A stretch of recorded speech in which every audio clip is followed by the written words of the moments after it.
For Commander Rarzik of the Vorlax Dominion, Earth was another conquest on an unremarkable list. He stood on the bridge of the scout ship Dravka, gazing at the planet below with dispassionate eyes. Its oceans glimmered with blue serenity, its landmass a patchwork of greens and browns. This, Rarzik scoffed, is what they call a Class 7 civilization.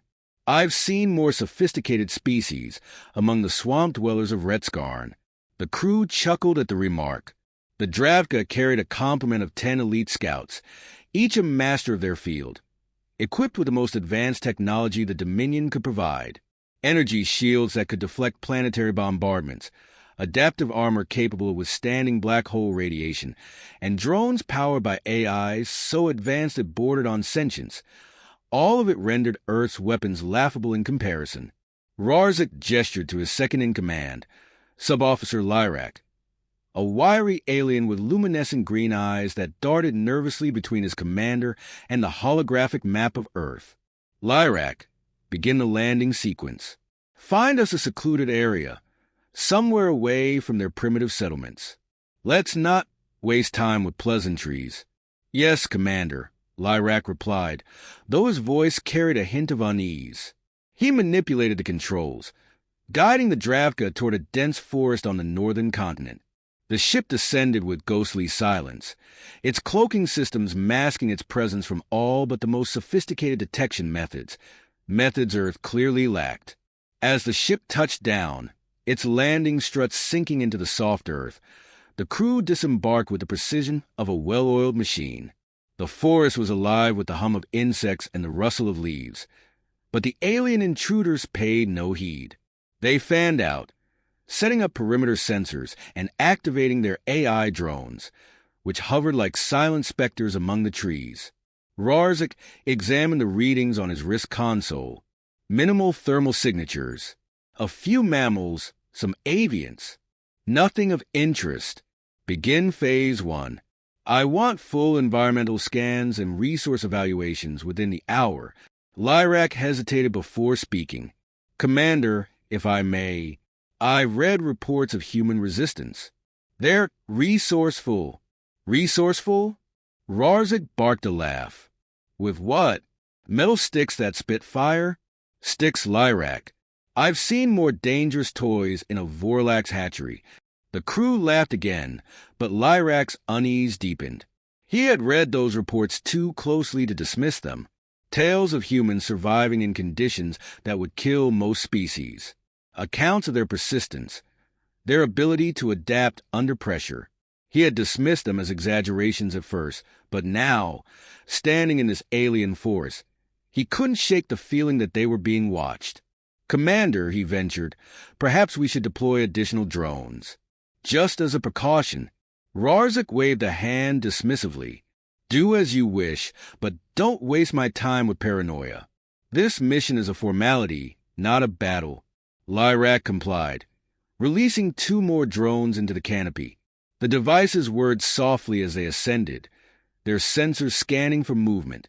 Minutes passed uneventfully, and the crew fell into their routine. Some monitored the drone's feeds, while others analyzed soil samples or tested the atmosphere.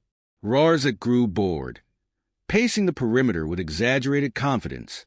Humans, he muttered. Pathetic creatures.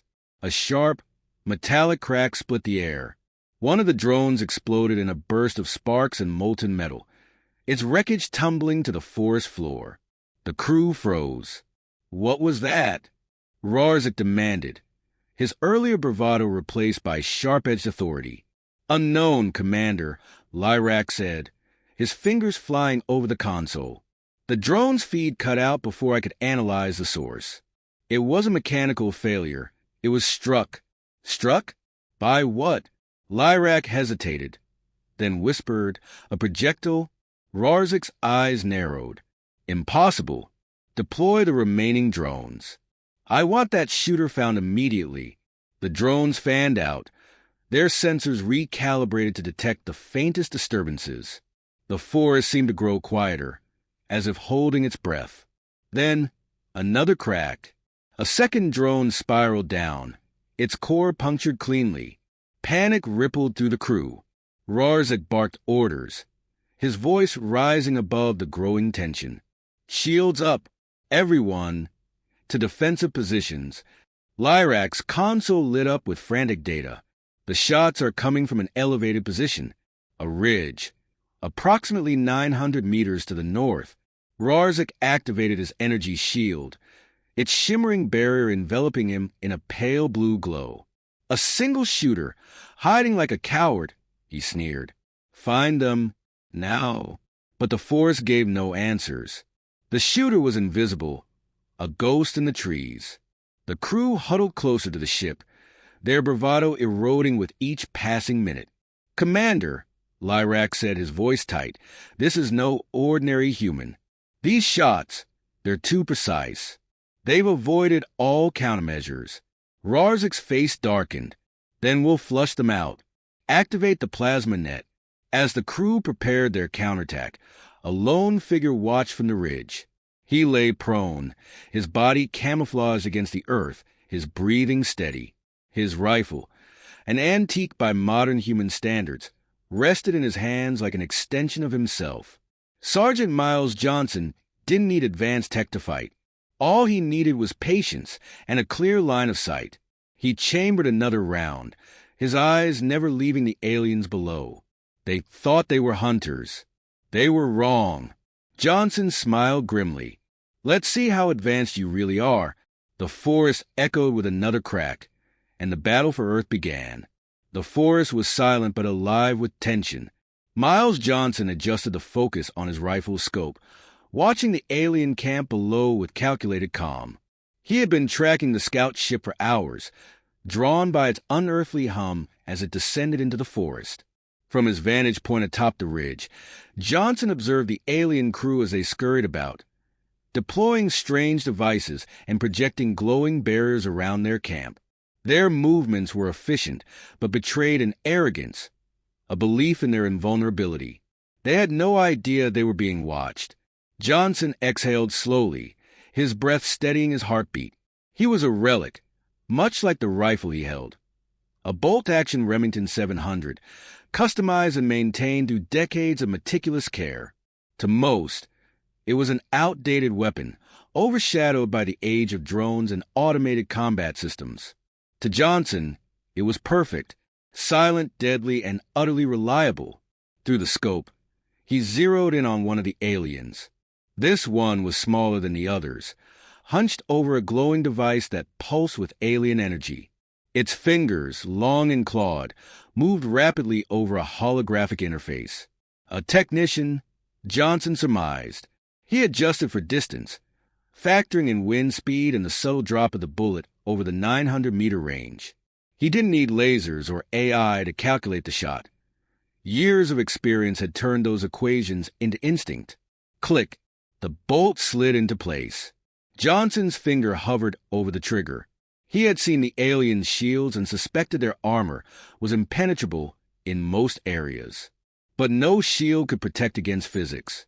He aimed for the unprotected joint between the alien's neck and shoulder. The forest erupted with the sharp crack of his rifle. The sound echoed, swallowed quickly by the trees. Through the scope, Johnson saw the alien's head jerk violently. The technician crumpled lifeless, its glowing device falling silent. The camp froze. Johnson shifted his aim, his body still as stone, waiting for the inevitable response. Through his scope, he watched the aliens break into motion. Contact, one of them shouted in a guttural language. A wave of panic rippled through the crew. Johnson couldn't understand their words, but their frantic gestures spoke volumes. The creatures activated more shields, forming overlapping barriers that shimmered with faint light. Drones zipped into the air, scanning the ridge with beams of blue light. Too slow, Johnson muttered. He adjusted his scope, tracking a tall alien standing near the ship's ramp. This one was issuing orders, its gestures sharp and commanding. The leader, no doubt. Johnson hesitated. Killing the leader might disorganize the group, but it would also heighten their defenses. Instead, he shifted his aim to a drone operator crouched near the edge of the camp. One less drone to deal with. The rifle cracked again, and another alien collapsed. Sparks erupted from its fallen drone controller as the machine it held fizzled out. The leader, Rarzik, though Johnson didn't know his name, shouted something, his voice carrying an edge of fury. Johnson smiled grimly. Welcomed Earth. Rarzik's fury was palpable as he slammed his fist into the holographic interface on his wrist console. Status report. 2 operatives down, Commander, Lyrak said, his voice trembling. The shots came from the ridge, 900 meters northwest. We can't pinpoint the shooter. How is that possible? Rarzik growled, his frustration boiling over. Deploy the plasma drones.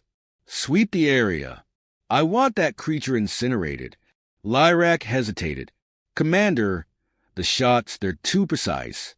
This is no random attacker. This is a marksman. Then we will overwhelm them, Rarzik snarled. Activate the adaptive net. Force them out. Drones zipped into action, fanning out in a grid-like pattern. Each emitted a faint hum as it scanned for heat signatures, vibrations, anything that might betray the sniper's position. Johnson watched the drones approach, their movements methodical, efficient. He could see the intelligence behind their design, their relentless pursuit. But intelligence wasn't the same as intuition. He slid backward into the underbrush, his ghillie suit blending seamlessly with the forest floor. He knew how to disappear. The ridge was a good vantage point, but he had already scouted a better fallback position. A hollow beneath the roots of a massive oak, shielded from above by thick branches. As the drones neared the ridge, Johnson took one last shot. The crack of his rifle echoed through the trees, and one of the machines spiraled to the ground in a fiery arc. The rest adjusted, recalibrating their search pattern. But Johnson was already gone. Back at the camp, Rarzik seethed. The sniper had claimed 3 kills and evaded their countermeasures. This was no fluke. This was a predator. Lyrak studied the feed from the remaining drones, his luminescent eyes narrowing. Commander, this attacker, they're using primitive weaponry, but their tactics are anything but primitive. They're exploiting our reliance on technology. Explain, Rarzik demanded. Lyrak hesitated. Our drones are designed to counter energy weapons, plasma bursts, particle accelerators. They scan for energy signatures, not kinetic projectiles. This sniper is using ballistics, something we dismissed as obsolete. Rarzik's eyes darkened. Then we will adapt. Send out a ground team. Sweep the ridge. Yes, Commander, Lyrak said, though his voice betrayed his doubts. Johnson watched the ground team through his binoculars. The aliens moved cautiously, their energy shields shimmering faintly in the twilight. They carried sleek weapons that glowed with lethal energy, scanning every shadow, every hollow. Johnson admired their discipline but knew their weakness. They didn't understand the terrain. This forest was his home. Every ridge, every stream, every twisted root was an ally. He waited until the first alien stepped into the trap. Johnson's tripwire was a simple device, thin filament tied to a branch, rigged to snap back violently when triggered. The branch whipped forward, slapping the alien's weapon out of its hands. Startled, the alien stumbled backward, exposing itself. Johnson fired. Another body hit the ground and the team scattered, shouting commands. From his position beneath the oak, Johnson watched their panic spread like wildfire. He could see the cracks in their confidence, the way they huddled closer together, seeking safety in numbers. But numbers wouldn't save them. By the time the sun dipped below the horizon, the alien camp was in disarray. 4 of their number lay dead, and their drones had been reduced to half their original count. Johnson cleaned his rifle in silence, his movements methodical. He could feel the tension rising in the camp, the growing desperation. They would adapt. He was certain of that. The next move would be theirs, and it would be bigger, more dangerous. But Johnson wasn't worried. He had faced worse odds before. "Let's see what you've got," he muttered, sliding another round into the chamber. The forest was no longer just a setting. It had become a battlefield. Commander Rarzik paced inside the shimmering perimeter of the alien camp, his frustration barely contained. For crew members were dead, their bodies lying beneath reflective sheets near the ship. Their energy shields had offered no protection against the sniper's projectiles, and the relentless precision of the attacks had the remaining crew on edge. "This is unacceptable," Rarzik growled, his voice echoing through the camp. "One primitive marksman with an obsolete weapon has turned this mission into a debacle. Commander," Sub-Officer Lyrak ventured cautiously, "we must acknowledge the possibility that this human is operating with expertise beyond our intelligence. Reports have long suggested their adaptability under duress." "I'm not interested in excuses," Rarzik interrupted. "I want results. Prepare the plasma net." The order sent a ripple through the remaining crew. The plasma net was a weapon of last resort, designed for crowd suppression on advanced worlds. Its sweeping energy grid could sterilize entire landscapes of life. Lyrak hesitated, his long fingers twitching as he activated the device's interface. "Commander," Lyrak said carefully, "the net could destabilize the surrounding terrain. The trees, the wildlife. This area will become uninhabitable." "Let it burn," Rarzik snapped. "This human has left us no choice." Miles Johnson watched the camp from his new position near a stream, his camouflage blending into the dense foliage. Through his scope, he observed the aliens assembling a new device, a rectangular apparatus that pulsed with an ominous orange glow. "They're changing tactics," Johnson muttered to himself. His years of military service had taught him to recognize desperation. These aliens were no longer trying to contain him. They wanted to eliminate him entirely. He had anticipated this escalation, but the scale of their response gave him pause. The device's glow intensified, sending faint ripples through the air that distorted the foliage around it. "What the hell is that?" Johnson whispered. He adjusted his position, carefully avoiding the exposed roots and dry leaves that could betray him. If the aliens were deploying something new, it was up to him to neutralize it before it could become operational. His scope settled on the technician closest to the device. Johnson's finger hovered over the trigger, but before he could fire, the air around him buzzed with sudden intensity. A wave of energy rippled through the forest.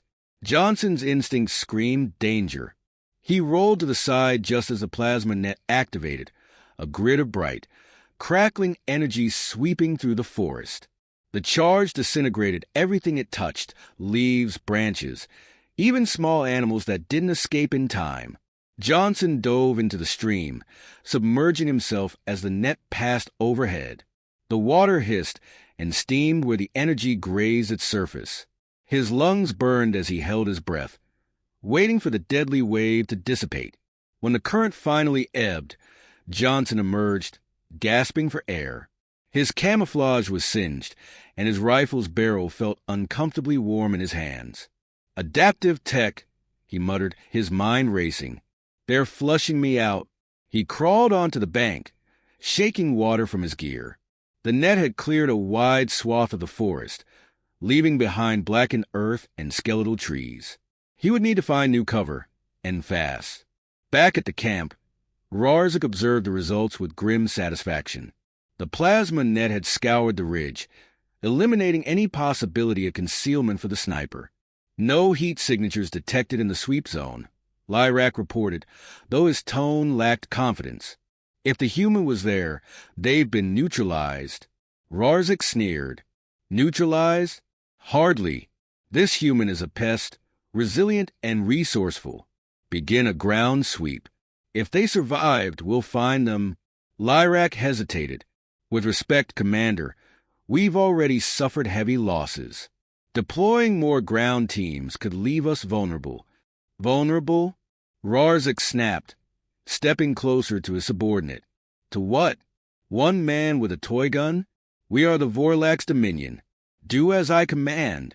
Lyrak's glowing eyes flickered, but he nodded and relayed the orders. Johnson moved through the scorched forest with careful deliberation. The plasma net had forced him into unfamiliar territory, but he still had the advantage. The aliens didn't understand the land.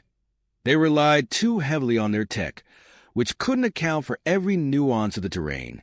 He paused behind a boulder, listening. In the distance, he could hear the faint hum of drones and the crunch of alien boots on charred soil. They were coming. Johnson smirked.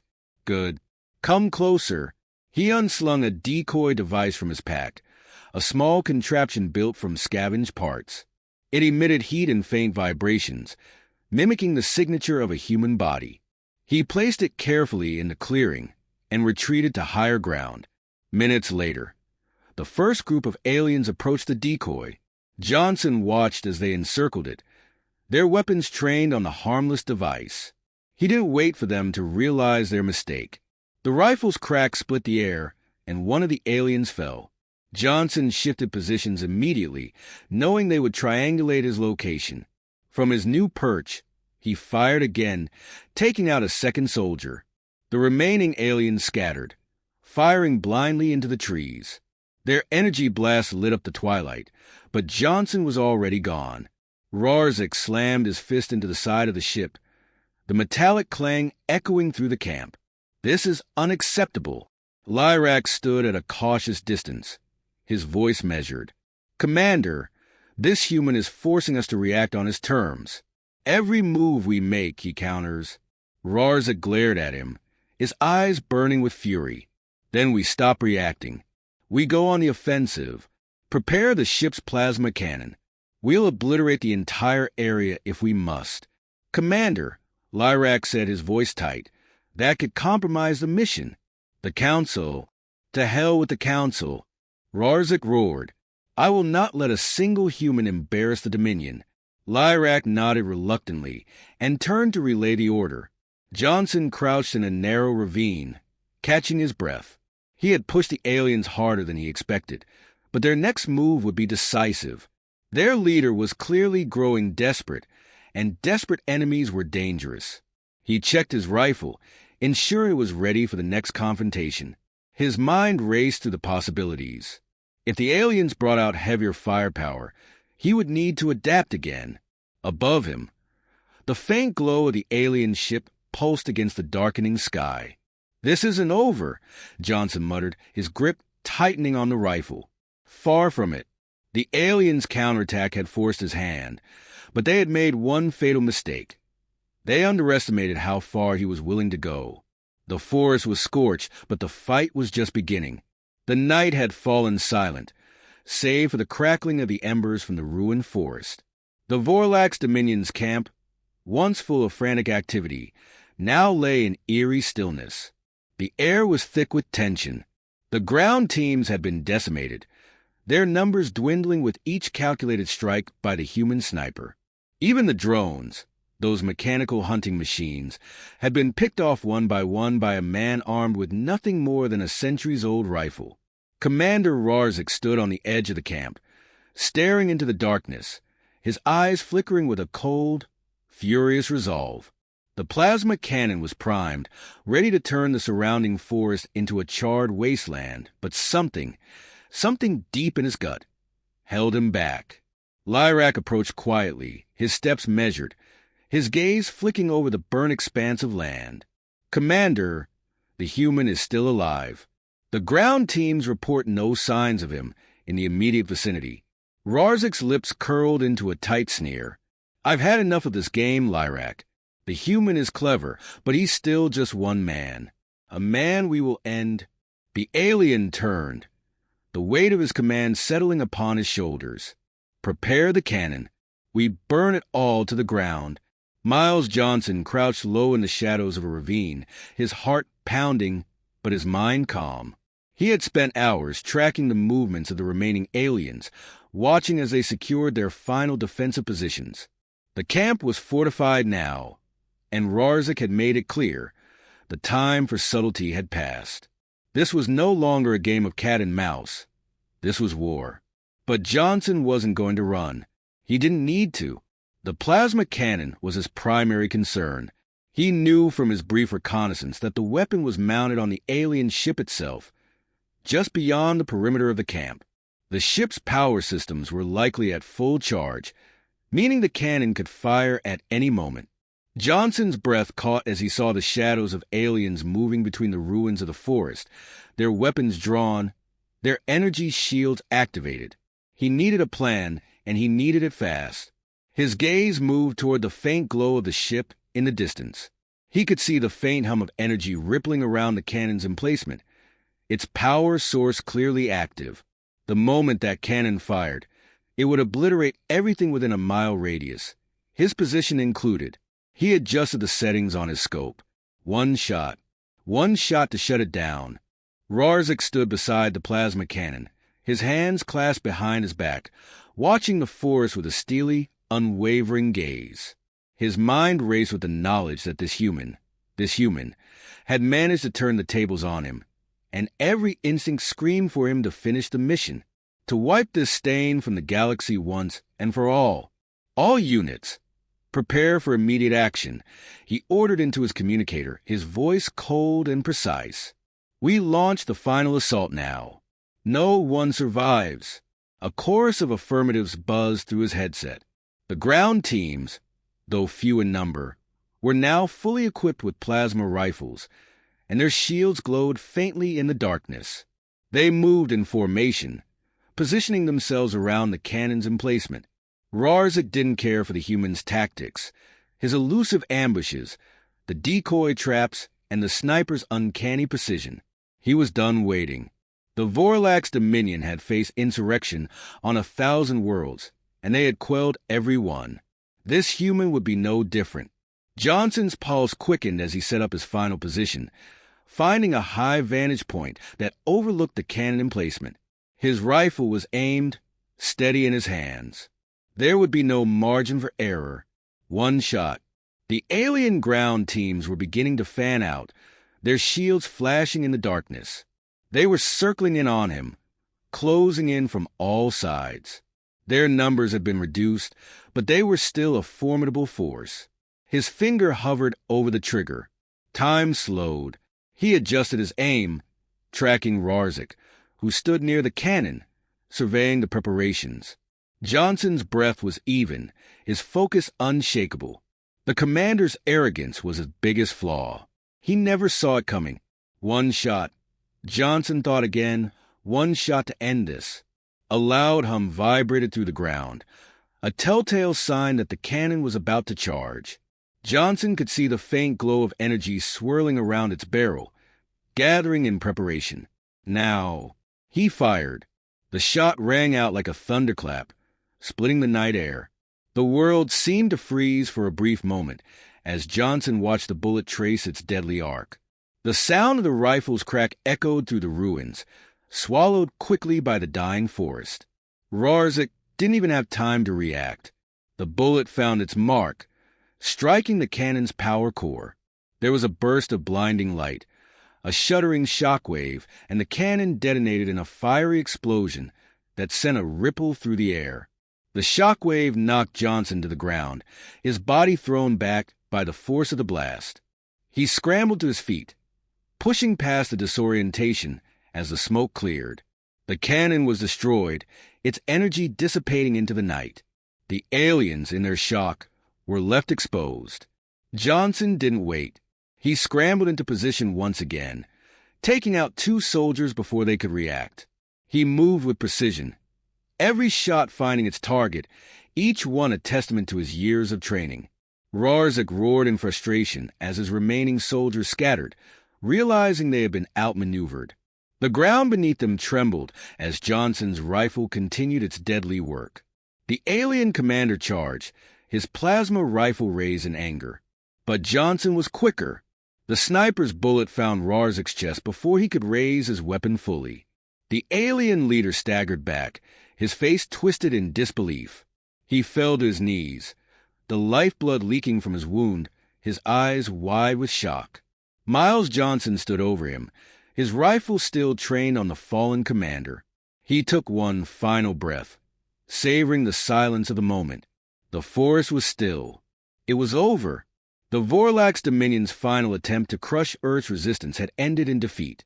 The human sniper, one man, against an empire, had won.